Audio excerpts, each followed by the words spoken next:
So this webinar is about e-bus market in India and what are the current scenario and the road ahead. So basically, my name is Sashwat, and I, on the behalf of JMK Research, would like to present this webinar. So to begin with, we will begin with a short presentation and on the bus sector, what are the latest trends and latest scenario, and then we'll take it forward. So to start with, we'll discuss about the current status and market share. So what we can see here is, first of all, the bus sales of the overall EV sale over the overall cumulative sales till 2024, it's very less. So what we can make out from here is that that the e-bus adoption in India is at a very nascent stage. Now, if you compare to two-wheelers and passenger three-wheelers, the share is very high. And so the reason for them is very high is because they're affordable, the last mile connectivity is very good. That's the reason. So this clearly tells that e-bus penetration is at a very low stage, but it is steadily gaining momentum. And we expect by 2030 it will become much better. So Sashwat, you should do full screen, please. yeah, sure. Give Yes. it in slideshow. Yes. Yeah. Yes. And if you look at this chart, which shows the right side, which is the registration chart. So basically, this speaks about what is the registration penetration, like, of the total bus. So of the total bus, only 4.9% is belongs to e-bus. So this again clearly tells that the market is slowly picking up. It's still not reached at a maturity stage. But if you look at the numbers from FY21 to FY24, there has been a 10 times jump, close to 10 times jump. This shows that the government policies and tenders like ebus Seva, like the Grand Challenge, NEBP has clearly worked. And we believe that the favorable conditions in GCC contracts, these kind of stuff is really helping the ebus adoption. Like, going to the next slide. So we'll discuss the drivers and future projections here. Now what happened that in 2019, Niti Aayog came with its e-bus estimates. So basically, it said that by FY30, India will reach around 40% of penetration of e-bus. But clearly till 2022, what government clearly realized that this target is over ambitious, simply because the charging infrastructure that is required to meet this demand is way above than what is being planned. And also the various state government policies are not up to the mark. I mean, many state government have not declared their EV policies only till 2030. So this is very difficult to reach there, and so it has been gradually put down by the government. And coming to the drivers, now what we see that in the current scenario is the intracity that is driving the e-bus market today. Especially if you look at the tenders like NEBP, Grand Challenge, ebus, even all are dealing with intercity. But gradually going forward in the later half this decade, we feel that intercity will also pick up, especially led by improvement in public charging infrastructure, pantographic charging infrastructure. This tells about the registered e-buses in India. I mean, as of now, it's a snapshot of registered e-buses in India. So it's around 8419 bus as of June 2024. And finally, we like to mention about the timeline of government initiatives, like from 2017 to 2024. So basically, the deployment e-buses started. It got kick-started from 2017, and with FAME 1. So when government extended it to accommodate the e-bus. So initially, the plan was to introduce it in million-plus cities, and like cities like Mumbai, Indore, Hyderabad, Ahmedabad, Lucknow. So these are the cities that was initial plan. The budget was around 300 crore, and it was fairly successful. Around 425 electric buses got deployed. It was fairly successful, but there were some challenges that was observed. The major challenge what observed was the bidding was not consistent across. There was a lot of variability in prices. The prices were not consistent, and there are some operational requirements also not being met. So those 2017 was a good initiation, but clearly government need to work on improving it. And that's how the FAME 2 came to this picture in 2019. So FAME 2 worked on the limitations that were there in FAME 1. For example, it extended the eligibility criteria not only to million plus cities, to further to more much cities, in fact capital of all the states and important cities. So the tender was issued for 30 cities, and the funding was increased. You can see from budget was increased from 300 crore to rupees 3545 crore. It was significant improvement in the budget.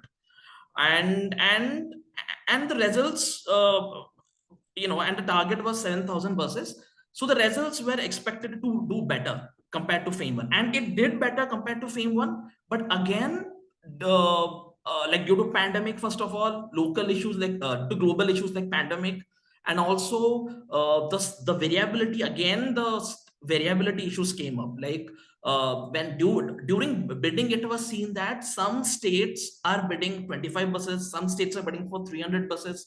The technical specifications were different for different cities. The financial stability or financial strength of the STUs of different cities were not good. Some were better, some were good. Because of these variations, the bidding prices were not consistent. Again, the challenge that was seen in FAME 1, the same challenge were observed in FAME 2.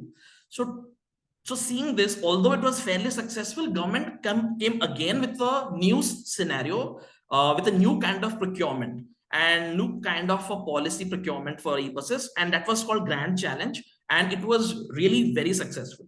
So basically, it followed the principle of demand aggregation. So basically, what it did was it standardized the bidding criteria. It standardized the bidding criteria for all the states together. For example, if let's say if some cities are bidding for 25 bus, some states are bidding for 300 bus. Instead of doing that, a common bidding lot was fixed so that a demand can be created, a standardization can be created, and this led to a very good result. As you can see, the prices were found with 23 to 27% lower than of CNG buses without subsidies, and 35% lower with subsidies. And because the result was very nice, it was very successful, and that led the government to make follow similar policy of demand aggregation with NEVP, which was launched in January 2023. And but again, the phase 1 was successful here with 29% lower than the operational cost. But again, the phase 2 was not successful, as the government fixed the dry lease model of operation as the only model which can be followed. But generally, the e-bus players prefer gross GCC model, gross cost contract model, because there you have control over the operation, maintenance of everything of the bus. So this was not popular. So again, government had to scrap this mission, cancel it, NEVP, and they have moved to PM eBus Seva, where again the scope has been widened. Like initially, if you see from 30 cities, it has been widened to 169 cities. And here again, to a new model like public-private partnership, this tender was launched in 2024, and this is expected to give positive results. So this was the our snapshot of the e-bus market. Now coming to this webinar, I would like to discuss the agenda for the meeting for this webinar. So the agenda is quite similar to the points that we just had a discussion on. The points agenda will be like the present scenario of bus electrification, like what is the demand and supply, then the policy requirements or the policy regulations the government of India has passed, those will be discussed, like from FAME 2 to eBus Seva. Then the lack of electricity, the problem, the challenges in private sector, like it's mostly the electrification is dominated by public sector buses. So how this can be brought, this scenario can be repeated in non-government buses, this will be discussed. Now the intercity, intra versus intercity projection of the travel buses. Next point to discuss is like e-bus charging scenario in different states, then the battery swapping scenarios, and then the financing and business model for e-buses, such as there are various models like gross cost contract, outright purchase. So these are the points broadly that will be discussed. And moving ahead, next, I would like to introduce our esteemed panelists. I would like to start with Vinoth Kumar sir. Like, He's currently working with Switch Mobility and is a product planning and marketing head there. He has a strong background in leading product strategy and marketing for various company. He has a proven track record of managing upstream product marketing, identifying market trends, and maximizing business objectives. We are pleased to welcome Anil Kaushik, sir. He's a prominent figure in the EV industry and is currently serving as the head of the ebus and charging infrastructure at Fortum Charge and Drive India. And he has previously has a strong experience working in as a AGM in the business development role at NTPC. So so under his leadership, the Fortum Charge and Drive India has been instrumental in promoting solutions about sustainable transportation solution and efficient EV charging services. And finally, we'd like to introduce Vinay sir. Vinay sir is currently head of sales electromobility at EK Mobility, and he has previous experiences at Blowhorn and Tata Motors, and he has a robust skill set that includes across varied sector like management, business strategy, marketing strategy, project planning, business development, and more. He contributes valuable insights to the industry. Um, I'm really welcome you all. Thanks for sharing, being willing to participate in this webinar. With this, I'd like to pass on the speaker to our founder and to our founder like Jyoti Gulia. Like he will moderate the session for further discussion. Thank you, Saswat, for running through the slides and setting the context for the discussion today. A very warm welcome and good afternoon to our esteemed panelists. And I can see there are more than 100 plus attendees of this session today. So without wasting any further time, let's go to our industry experts here today to understand how this market is evolving.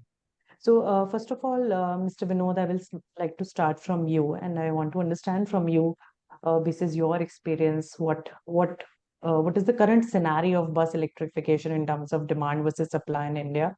And then if you can touch upon the key trends then that you're seeing in e-bus market in India. Over to you, Mr. Vinoth. Thanks, Jyoti. Hope I'm audible, Jyoti. Yes. All right. Thanks, Aswat, for setting the context, and I'll also welcome Mr. Anil from Fortum.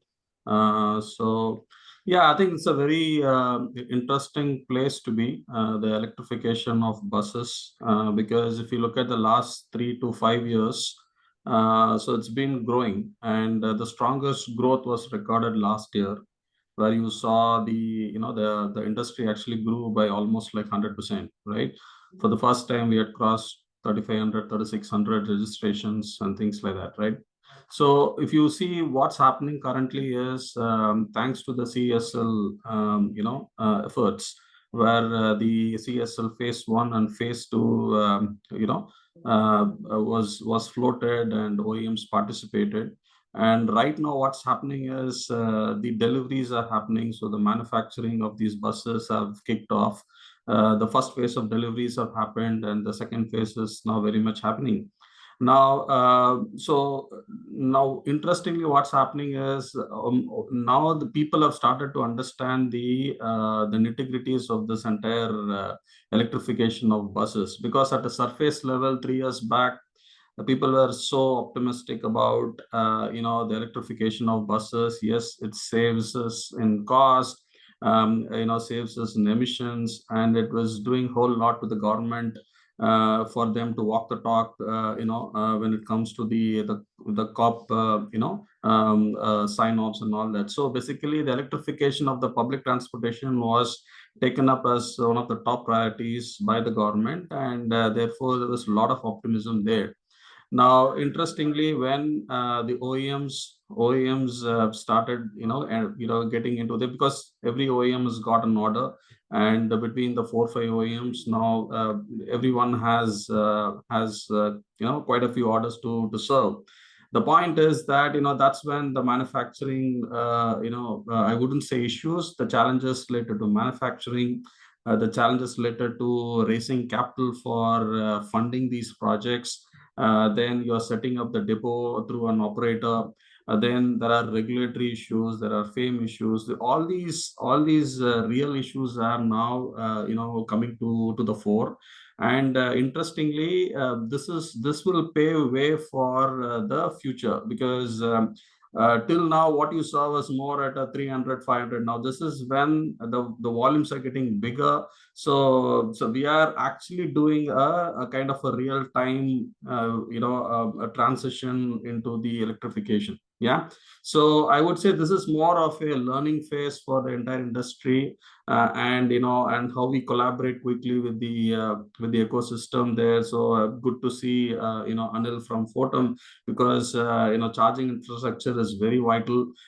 Similarly, the entire ecosystem around the financials is also very important. So it requires the full ecosystem to be really developed and be matured for getting this electrification of buses. Because at a surface level it looks very promising, but only when you start working on these issues, it will come out, and really all these issues will be sorted out.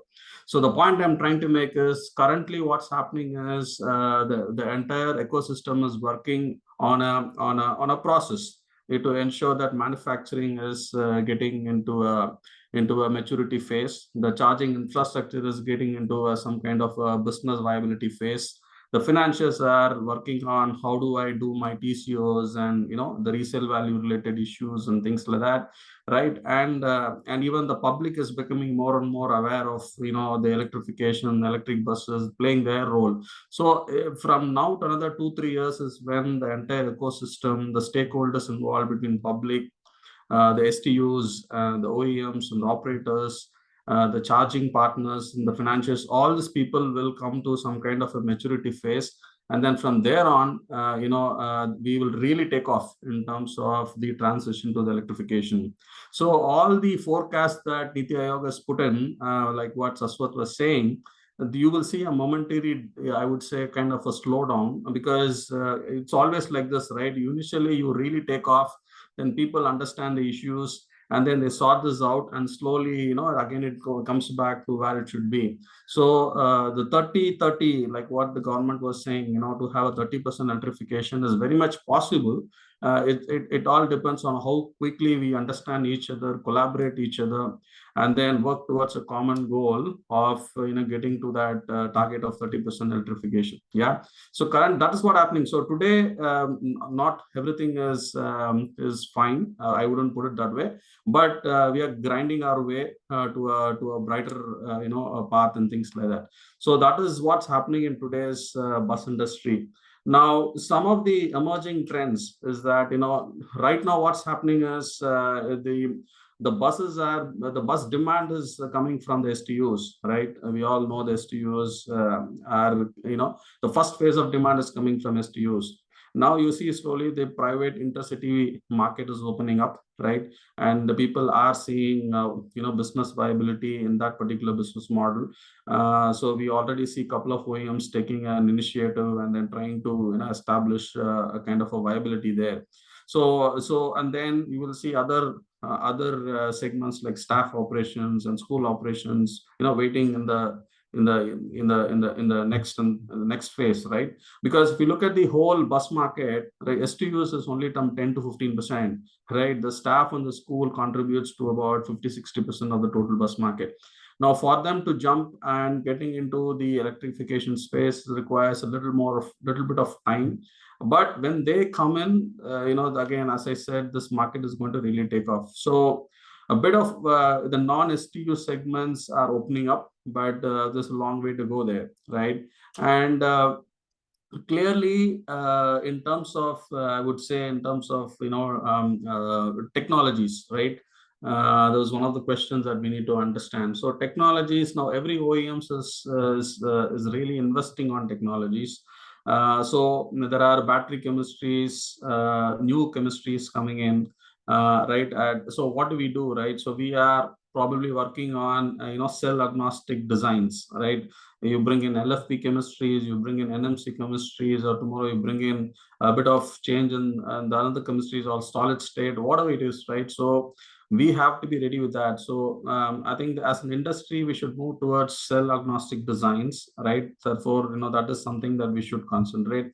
The second important thing is that, we should also look at lightweighting, right? So because today, one of the important element of improving the overall efficiency in a bus is how do we lightweight these buses, right?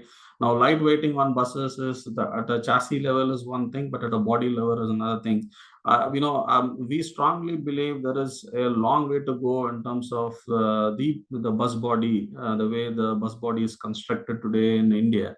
So it's rudimentary, I would say, but there is a long way to go in terms of bringing in more, I would say, aluminum construction, getting into more of advanced design and styling, making it lightweight, making it, a little more of aerodynamic and things like that. So a lot of, I would say improvements can happen on the bus body as well, so that overall the bus can go lighter.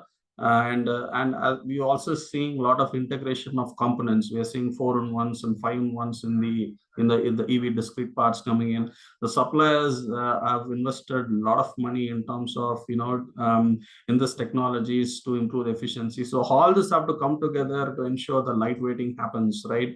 And the third important element in the technology is on the technology per se is connectivity.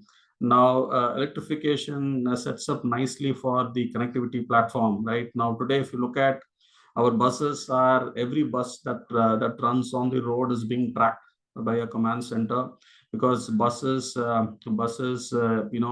emit data. Yeah, I see someone from JBM joining.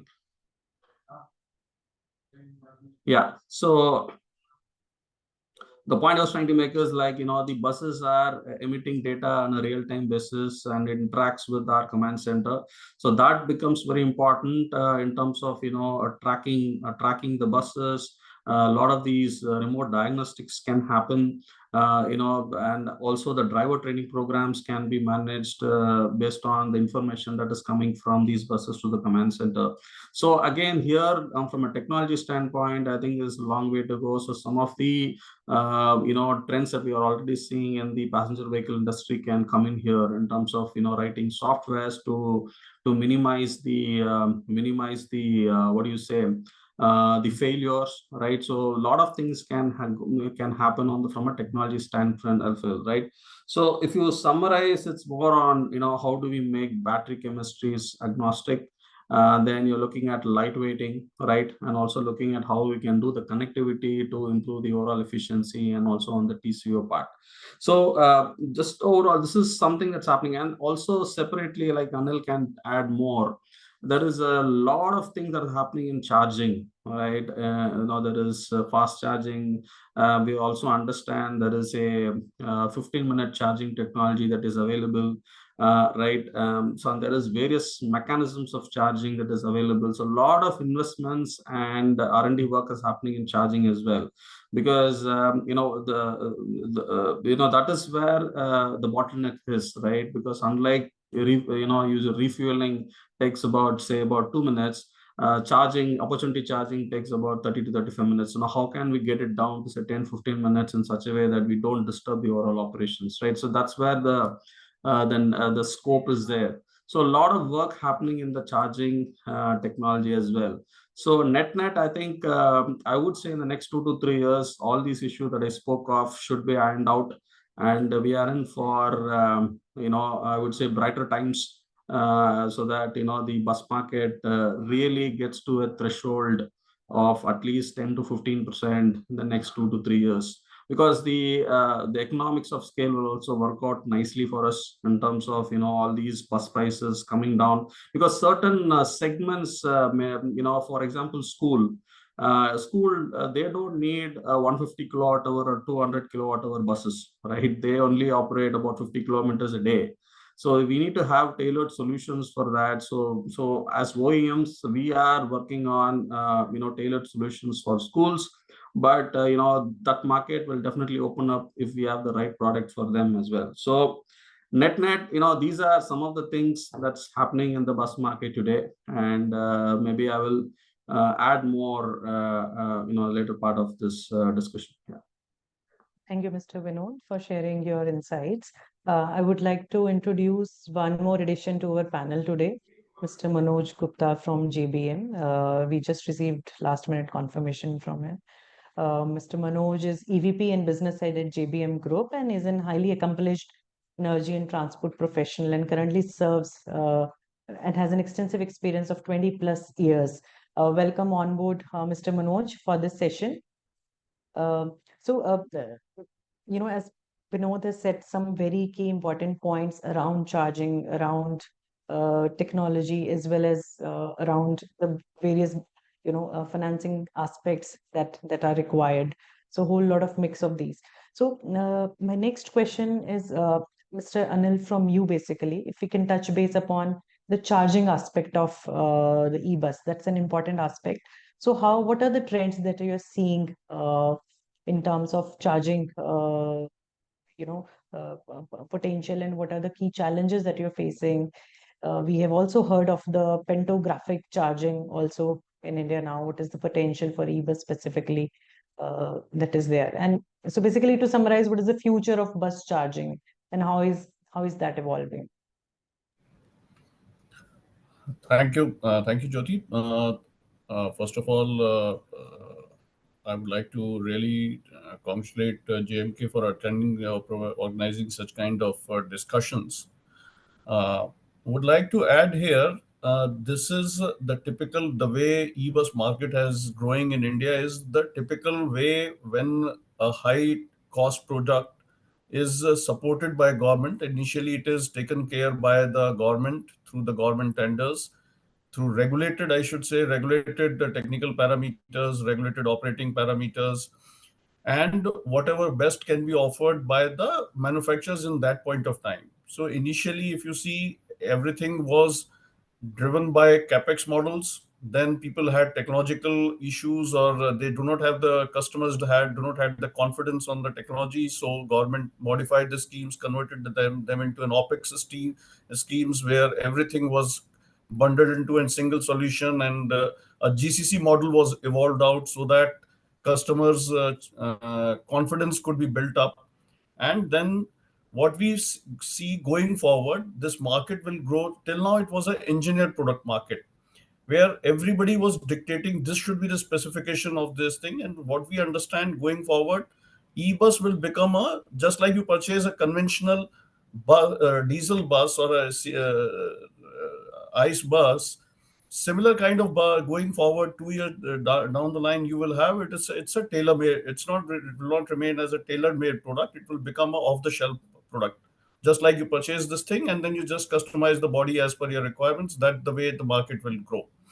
Now when we go to that extent, some of the things will become standard. You won't dictate it, those will become the market standards.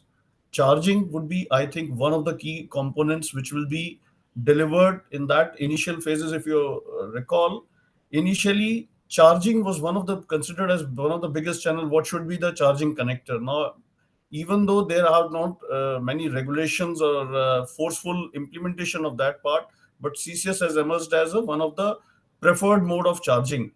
Okay. Similarly, for all those things, market would, I should say, mature, and people will start accepting that this is the way things are done in market. As far as charging is concerned, with the question which you have raised, what would be the potential for the pantograph charging? I feel it's too early for comment on that, because right now market has chargers which are capable of delivering 360, 375 kilowatt.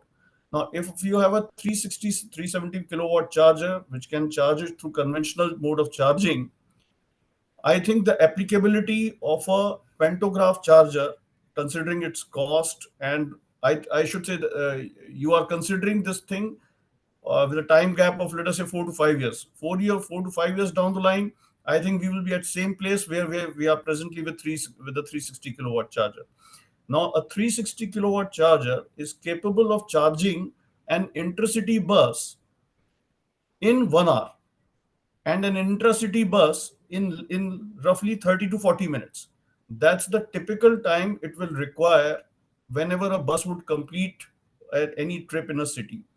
So from that point of view, that angle of charging times getting reduced, those will reach or they have already reached, I should say, saturation point where operational parameters are not getting impacted by the charging times.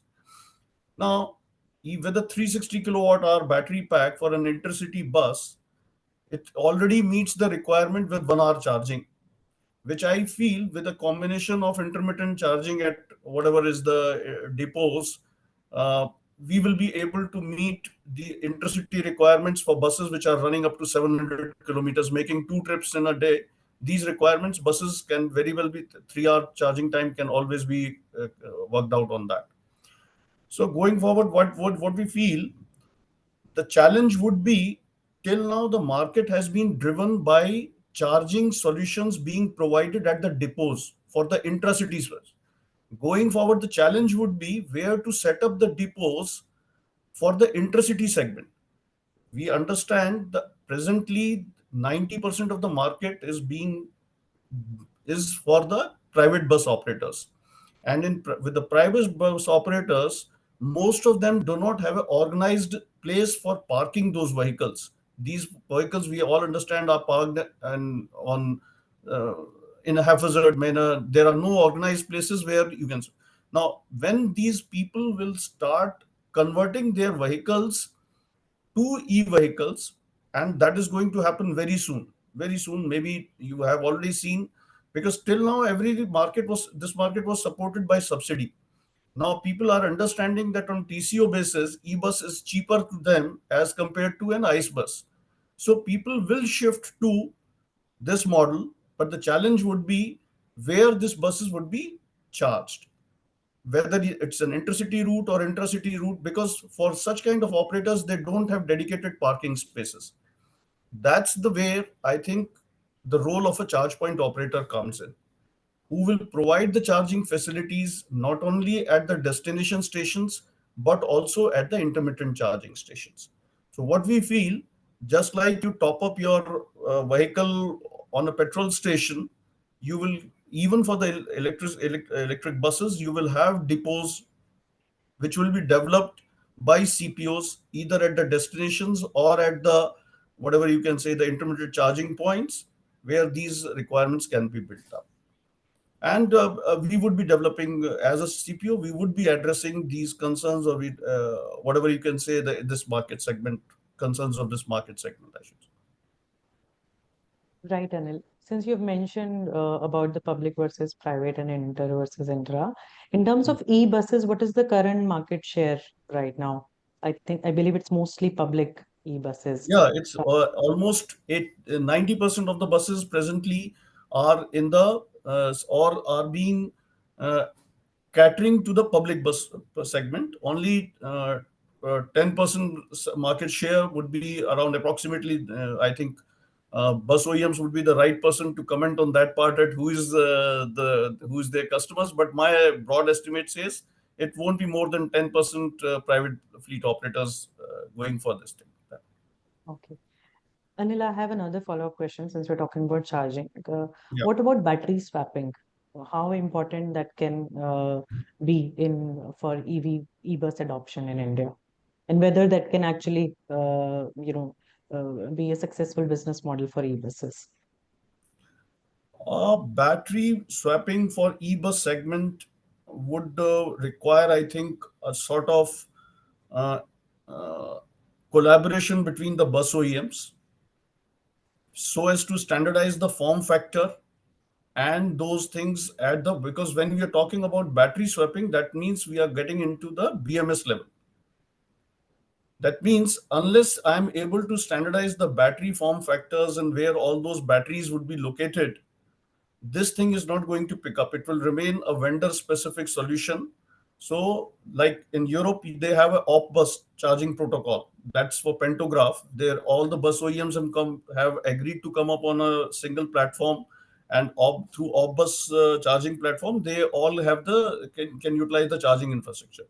Now, for an e-bus solution to have a battery swapping, will have a lot of complication or technology associated with it. Battery swapping arms, battery swapping infrastructure, which is going to be a quite a huge investment. which makes sense only if I'm able to utilize it through multiple bus OEMs utilizing the same facility. Otherwise, it becomes a dedicated facility for that bus OEMs, which will not become a public, I should say, it will be having a limited adoption ratio as compared to if you are able to standardize the battery and battery form factors, their sizes, their charging topology, charging rates. If those things can be somewhat standardized, then perhaps battery swapping can make sense for from the CPO point of view, I should say. Thank you, Anil, for these insights. So, Mr. Manoj, now to you, I would want to, ask questions on what are the again current trend. The same question asked from Mr. Anil, Mm, and I want to know from the future perspective. Maybe now, what is public versus private, intercity versus intracity? How that share is going to change over the next few years? What is current share now, and maybe what trends you foresee over the next few years?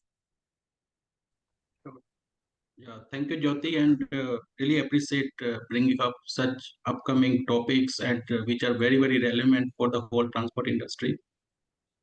Just to answer you at that question, firstly, let's acknowledge e-mobility is a acceptable norms. Okay, so now it's a trend, and it is a time and the phases how on ground the different segments adopt it. When I say adaptation, the good thing as a country, as a India, which we have achieved, I must acknowledge that, and we all should.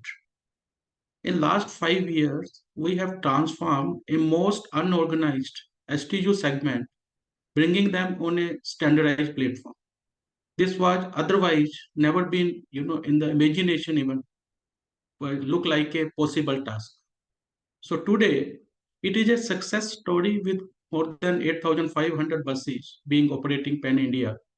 And that is how we can say this particular subject has an acceptance. It has a acceptance both in terms of TCO, if we talk about the competitiveness wise. Second, as a end user experience in terms of the serviceability, in terms of end user, how they feel about it. So when we set these fundamentals, the multiple user groups or the operator groups, whether in city, whether in intercity, on highways, everybody has a focus now in terms of coming up with this adaptation. So if we see a bigger picture, what is the real challenge? Firstly, neither bus, neither charger, neither anything, these all things are market driven. They all are market dynamics. And we as a country with kind of a good professional ecosystem, both from the startup side, let's appreciate the way they are contributing in this industry, and then the conventional industry leadership. The only two fundamental challenge in adaptation for moving fast. I'm saying there is an adaptation which has started, whether it is in form of non-STO customer, in terms of private operators, in terms of schools, in terms of even ambulance, in terms of even other multiple, corporates, different segment under the sustainability heading. So firstly, this become a regular topics being on the table for discussion as a choice. Okay, now, if we have to go for any kind of a transportation, e-bus is an important topic to be discussed as a modeling. Second thing, the fundamental challenge which is left is land and power, nothing else. These are the only two challenges which we also as an organization, we keep advocating with various firm and government. These two topics are actually a government topic. And then to mobilize this thing on a fast track, the fundamental need of the hour is the shared infrastructure, where we can optimally use land and the power availability. And that is where even our recommendation to the government was to create, like in telecom, they did the Telecom Regulatory Authority of India. For driving this industry, there is a regulatory body required, which can actually integrate the open dots between center, state, various customers, various stakeholders. Because ultimately, till the time we cannot sort out land and power related thing. And at a state level, I would like to share here the initiative from the UP government. Even they created an independent entity for the infrastructure building for charging, renewable and charging infrastructure. And that become a nodal agency to coordinate among center, state, and all the stakeholders. So idea is, one, things are evolving, getting acceptance, getting the right tracks. So we should be happy about it. It's moving on. So there is no anxiety, at least in terms of execution framework. So once we are aligning on this, for any new industry, which is a greenfield industry, with my own experience in telecom, IT, and other aspect, it takes at least some time. And that time, at least this industry has passed now. In, let's say, this 5 to 6 years, last 5 to 6 years, a lot of debate, whether in terms of infrastructure building, whether in terms of standards, whether in terms of technology adaptations. More or less, particularly for the bus segment, the acceptable norms become CCS2 is acceptable norm standard, right? And then DC fast charging is another acceptable norms at the moment. Of course, we are not, saying that other new technology will not evolve. Then it is a normal roadmap, normal technology roadmap. That is how it will come as a normal business practice in 5 years, in 4 years, 7 years. That is how the flow happen for any particular business to evolve and grow. But we have to see its multiple aspect. Ultimately, this business of e-bus, if we see as a holistic view, one, together, all the stakeholder, we are building up an ecosystem, and everybody is contributing and adding their core competency into it. Second, to make this whole ecosystem a success, it's not about the product or not even about the services. It is a alignment on the processes. How good processes, because this is a new industry. There are no standard processes. There are no standard SOPs. Based on our learning on ground, while operating close to 1,500 buses today and multiple depots pan-India, with 300 even charging station point. See, where things go wrong or where there are challenges comes, it's in terms of multiple stakeholder alignments when we say processes, fulfillment, obligations, and making sure the business as a fleet, as a service outcome to the end customer, how well it is being managed. And again, advantage to India, our digital platforms.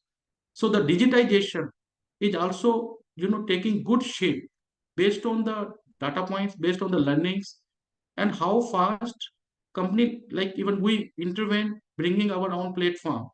So those platforms are actually integrating the whole value chain, from the energy, from the fleet, from the vehicle, from the maintenance.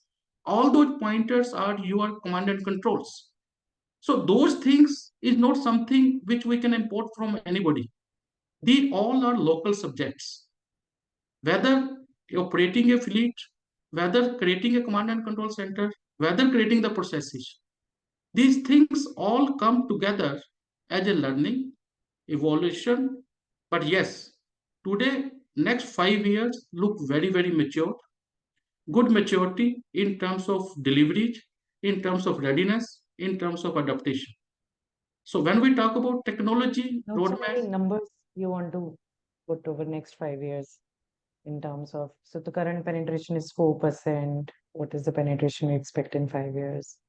Split between intercity, intracity. Some ballpark estimates as a OEM that you think, or what is so your if you experience? say I can show that number with one slide, if Of course. you can say I can share that. Just 1 second.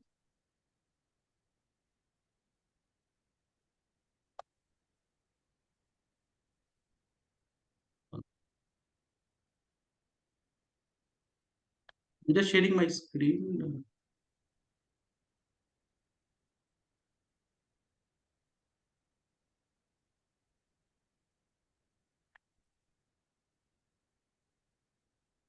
Is my screen visible? Yes, your screen is visible. Yes, the slides are also. Okay.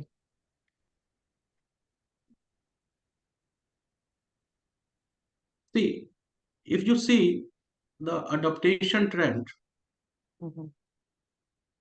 in terms of we are focused about the intercity buses. So I have just done some study with the important 17 cities, right? Okay. If you see, at least, if you go differentiating product wise, AC sleeper, non-AC, and then finally coming to the AC is mostly seater and then electric. So some percentage, whether in 1% or in some even Bhopal 19%, Chandigarh 2%, 5%. So although adaptation rate has started coming up, so that's a good indicator where we stand today. Okay, and these are very good indicators to look in a very, very positive aspect around it. And if you see, this is the complete electric bus registered in India. The overall pan India is look like we have spread everywhere. So that's a very positive sign. At least each part of the country has experienced now electrification. Because these again, follow from multiple angle in terms of education of various stakeholders also, because there is a lot of coordination among multiple government body, private body. So these things are very good indicator to accept we are on the track, right? And then if you see in terms of even light commercial vehicles, it's also showing good indicators, like from 23 to now 27, 4 to 6% growth. Why I'm saying all those three things, even if I summarize, although if next 5 years put together, all these numbers are equally good to use the even infrastructure as a shared infrastructure. So it means whatever investment planning, whatever business models we create, there is a proper utilization. So when there is a utilization, it means both side of demand aggregation and supply chain creation, having win-win situation right now. And even if you see from a passenger vehicle side, four-wheelers, 16% of the overall vehicles sold in the last financial year, which is a good number to see. And those numbers are very, practical number to make sure and, accept that this industry is the industry of the, no, I'm saying not future, is the current industry. We all are in and we are contributing whatever best we can to make it grow. So these things, I hope, give you clear indicator in terms of how even segment-wise, if you see residential charging or a private operator side, and then e-bus charging and fleet charging, see the percentage ratio. The fleet charging is gaining momentum around 6%. You asked the question, so I'm just giving you that. Today is this situation. E-bus charging is 31%. And then residential charging is around 13%. So this is our current situation, which for so many countries could be at a maturity level. And when we see even at a next 5-year horizon, so this residential charging becoming more even because the 14%, and then private operator 32, and buses, in the topic of buses is 48%.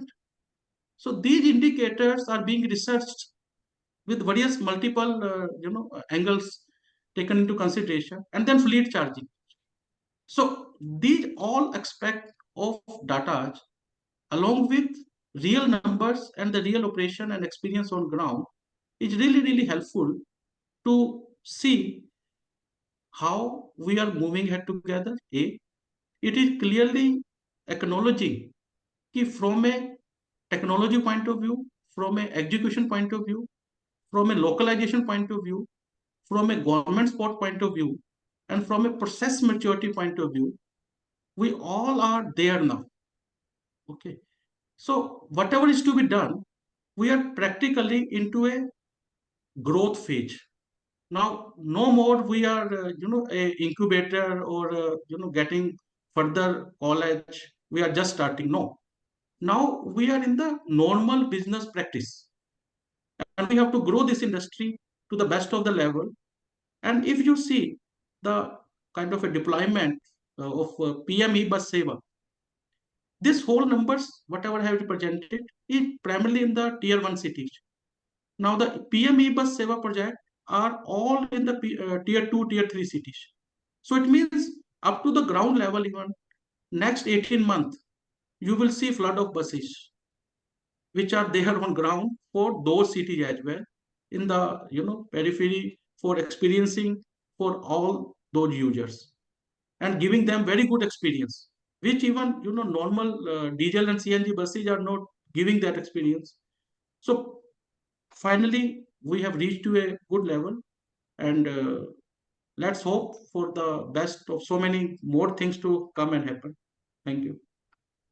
Thank you, Manoj sir. My next question is for Mr. Vinay from Eka Mobility. Vinay, are you able to hear me? Yes, I can. My sincere apologies that I joined late. There's been a bit of a force majeure situation over here, so sorry about that. No problem, Vinay. So Vinay, I just have one question from you is on the policy aspect of it that we are hearing from other panelists on board. And we have seen that Eka Mobility was the only bidder in National Electric Bus Plan Phase 2. So we want to understand how do you view ebus Seva in comparison to NEBP Phase 2? And what impact do you foresee with respect to FAME 3 on the ebus market in India, if you can touch base on those points? Okay.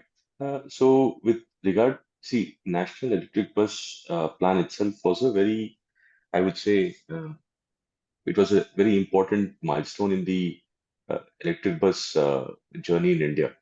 While it had its shortcomings, what ebus Seva has done is basically try and address some of those shortcomings. And I think one of the biggest pain points it has addressed for the OEMs and the operators is on the payment guarantees, which I think is a very, very critical aspect of running the project for about 12 years or 13 years.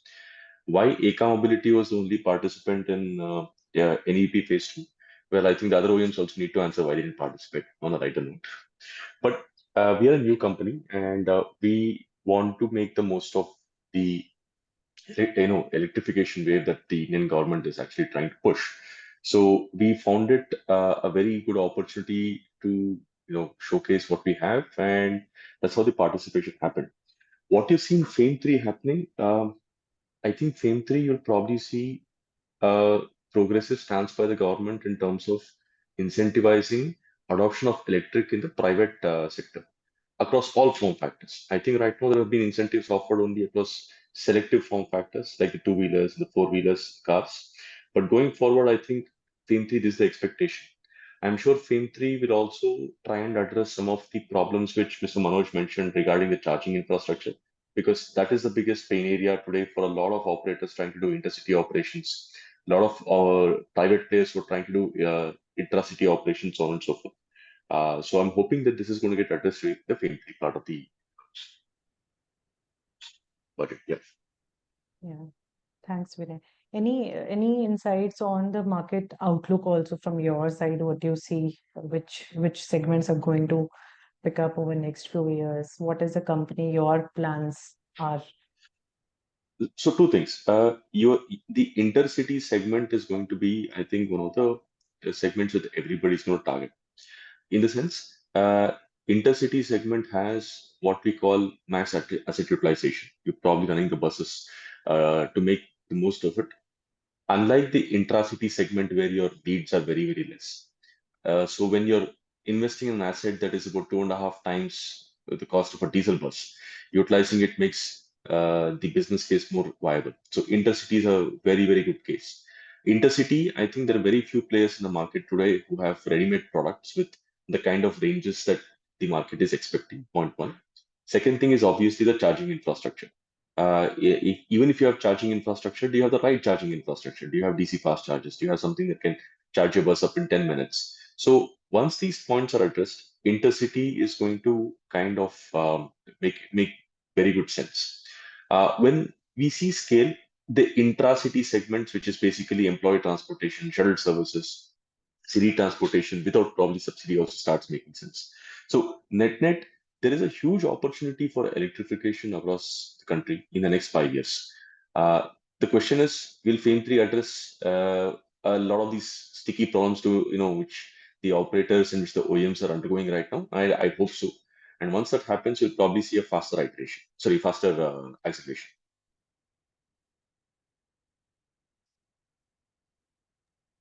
Right, Vinay. So, for intercity buses, do you think in terms of battery chemistry, NMC will be a more prominent chemistry that will force it, given the duration or the range is required to be higher?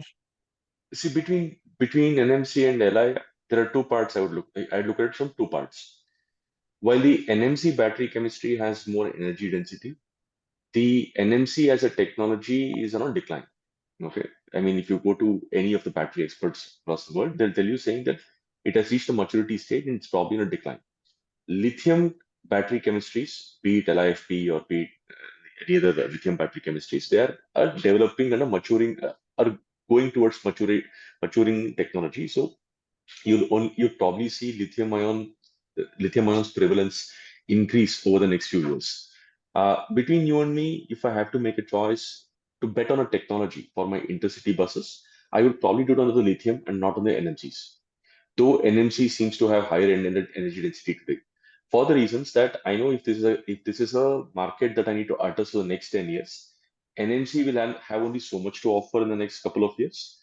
Lithium, with its investments happening on technology, with its with the advancements happening in terms of the battery chemistry and the energy densities, will kind of hold more sway for me in the future. So I would place a bet on the lithium technology and not the NMC.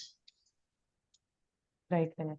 Thank you. Thank you so much for your insights. Manoj sir, continuing what Vinay is saying, I want to know from you also in terms of technology, what do you foresee specific to battery chemistries over the next few years?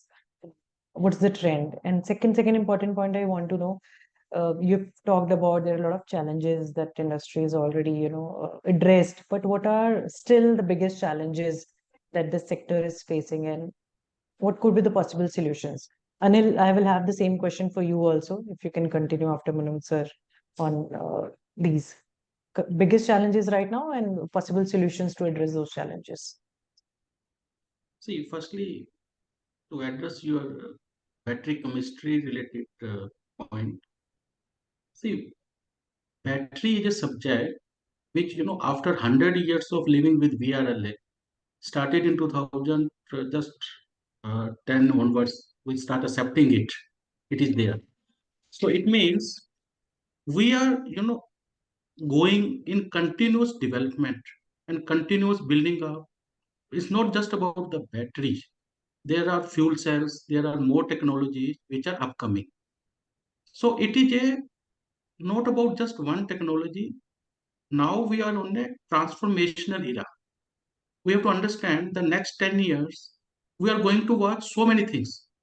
So if somebody say that only the battery vehicle is the way of life, no. We have to be ready with multiple technology adaptation. Like today we are living with petrol, diesel, CNG, multiple things are there. But ultimately everything is supporting the transportation. So same fundamental we have to accept in terms of understanding each of the manufacturer, each of the player, we all are working towards next 10-year roadmap. There are number of technologies which are also getting now window. Earlier, so many technologies were remain only there in the R&D. They were never coming up in the commercialization phase. There are POCs, there are trials, things are start happening. So at least let's wait and watch. Good things in terms of multiple options as per multiple segments. The only thing we may not enjoy is the standardizations. Only one technology will prevail. No, multiple technology will prevail. So this is first answer. When we say challenge, only one challenge which we can see is the timing. How our existing ecosystem take time to transform to an adaptation to the new thing, because faster they do, and either through policy intervention or through awareness or through various other competitive advantage, better will be the supply value chain and more competitiveness and more making India as a make in India for the global world. So idea is these all are market driven things, market dynamics. So faster we move on, better it will be for everybody. And right now the pace, I hope it can be whatever number even I have shown will be even much higher once it will start taking that momentum on ground up to the masses. So this is a both a challenge as well as an opportunity. Thank you, I Vinay, hope sir. I answer your both questions. Yes. Mr. Anil, to use the same question, what are the biggest challenges as of now which ebus sector is facing, and what could be the potential solutions for to address those challenges? I think from a CPO's perspective, addressing the e-bus segment requirements, the biggest two challenges which one says is that uh, availability of the land is one critical part, because where we want a bus movement, that land should be approachable through a for or should be suitable for bus movements. That is a big challenge, finding such places in cities. That's a big challenge.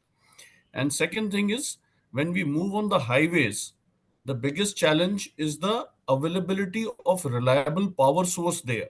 Because all such locations, as you move on highways, even within the city, you can still bank upon that reliability would be, let us say, 95% power would be available at least at your substation levels. As you move on highways, the typical locations which you find, they are fed through rural feeders. They where there are load sheddings, where there also the availability of power is not on round the clock basis. So the biggest challenge is to ensure availability of reliable power at such locations where you plan to do intermittent charging for the interbus segment. So these two challenges, I should say, availability of land and availability of reliable power at the location is the two challenges which need to be addressed. Most of these things will require some sort of policy framework to be developed by the state governments. Both of these, electricity and land, both of them are, uh, I should say, concurrent subjects. So both state governments and central governments, they need to work together to make that thing enable or to create that enabling environment on that. Thank you, Anil sir, for those questions. We can, the time is already up. We can take some questions that audience has put up for us. So the first question is any work on trailers, the engine separated from the traveler compartment?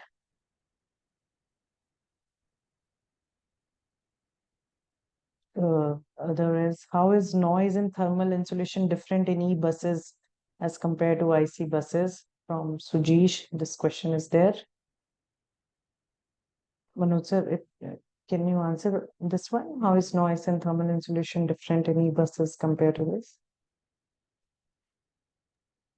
Yeah. So this is the most sensitive question when we talk about electrification, because these two things are directly impacting the operation of the bus in terms of its life, in terms of regular operation, and looking at the environment, the way even we all have experienced, say in Delhi, touching 50 degree. So these two things, directly coming from your real product design, your certifications, and your testings under worst conditions, and then your EMC testing and all those things, and then thermal insulations, because each element, each a heating element, how you see that heavy current passing through, and then all those aspects.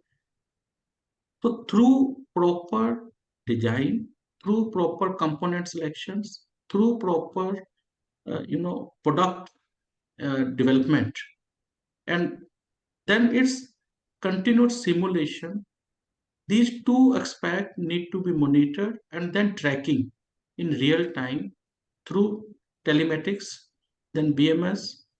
All those aspects are so much sensitive, I must tell you, whether it is a standing vehicle or moving vehicle or charging situation.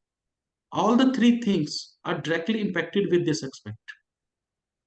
And that is where, for any electric vehicle to be on the road, this thing directly linking with the environmental condition. Nowadays, if you see in normal specifications, generally the definition remains standard XYZ terms. But now the things have started, particularly in the electric case, for even the temperature. The standard temperature range goes up to 50 degree plus operating temperature. Because in that environment, Delhi operating temperature, Mumbai operating temperature, Chennai and Bangalore, it's all will be different. So that margin of safety to operate become a very, very sensitive element. And then in the area where it's being operated or it's being charging, how sensitively those things had been addressed while planning it out. So this is my answer to that. Yes. Another question, which maybe both of you can answer. What is the current ecosystem for domestic component manufacturers for both e-buses and chargers? How that market is evolving in India? Or are we still dependent on imports? You want me to answer? Okay. For yes, domestic components for bus, maybe you can touch base, Manoj sir. And for chargers, maybe Anil sir, you can share some insights. So going by our government policy and initiatives and supporting this whole ecosystem development, there are mandatory requirement to localize this whole manufacturing plant.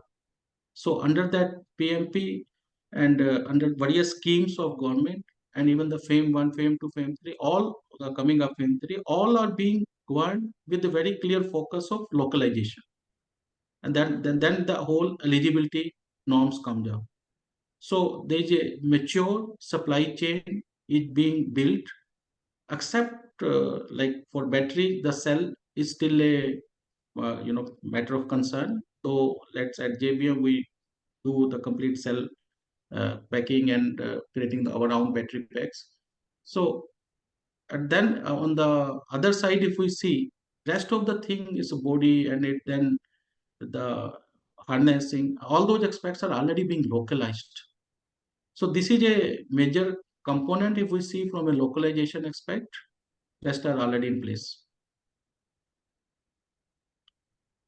From chargers perspective, the power modules mostly are still imported, but localization is happening on the controller cards. People are developing, startups are developing those controller cards in-house.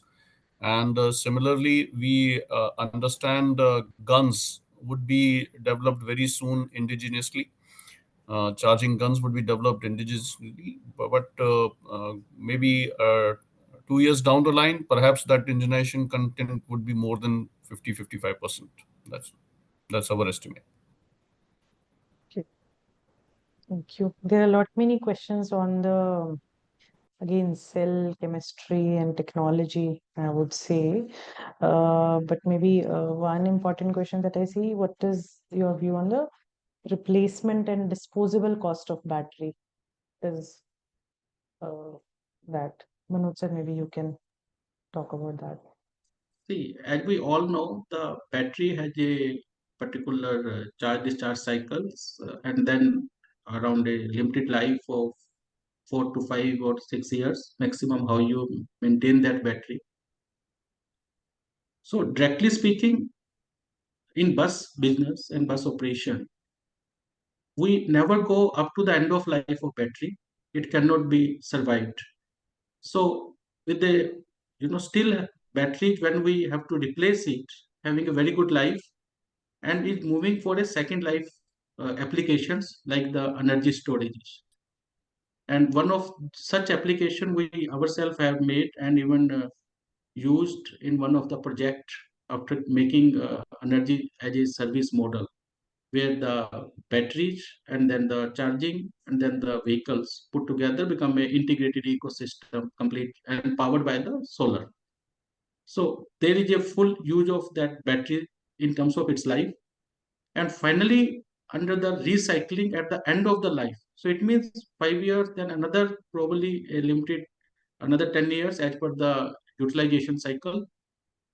There are recycling companies which are well emerging now.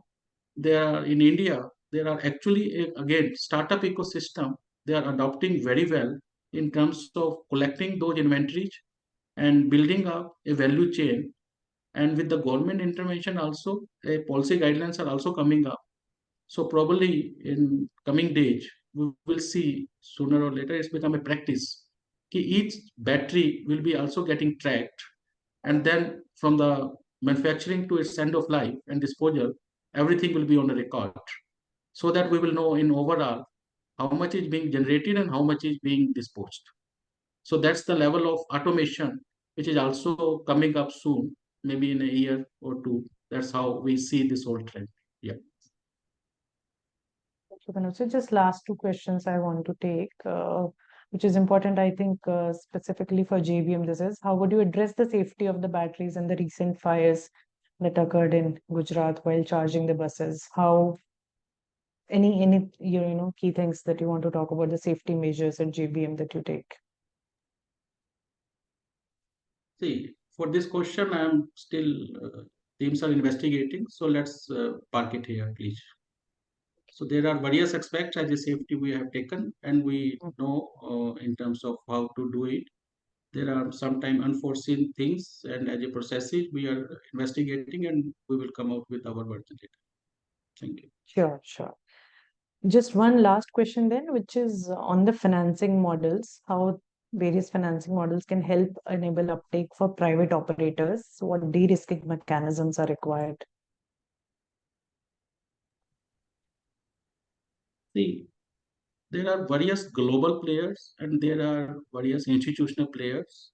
They all coming out, looking at the business opportunity in this segment and creating their own platform companies and creating a complete ecosystem as a supporting on a financing model wise. So it's not just about supporting one bus or two bus. For them, they are creating their own SPVs as a financial model to see as a country level how as a integrated segment-wise portfolio they are funding and gaining up returns. Since it is not just a consumer financing, it is more of a project financing and overall, trend-wise, good global players like Mercury, if you all have heard about, recently they have funding Chalo, where JBM has supplied the buses and we have built the charging infrastructures. So idea is that this is more than a something which does not exist. It become a norms and the trend, and getting a good supporting ecosystem from a financing side also. So market is getting mature with the availability of such funds as well. Right. Thank you, Manoj sir. And with this, we would like to close the session here today. Thank you to my panelists for your candid views and your wonderful insights that you shared on various topics. We'll come back with another webinar topic in a month's time frame. And till then, if you have any other questions to the audience, you can send us to our email ID contact@jmkresearch.com. The recording of the webinar will also be available on our website shortly. Thank you so much. Thank you so much for your time, everyone. Thank you. Thank you. Thank you.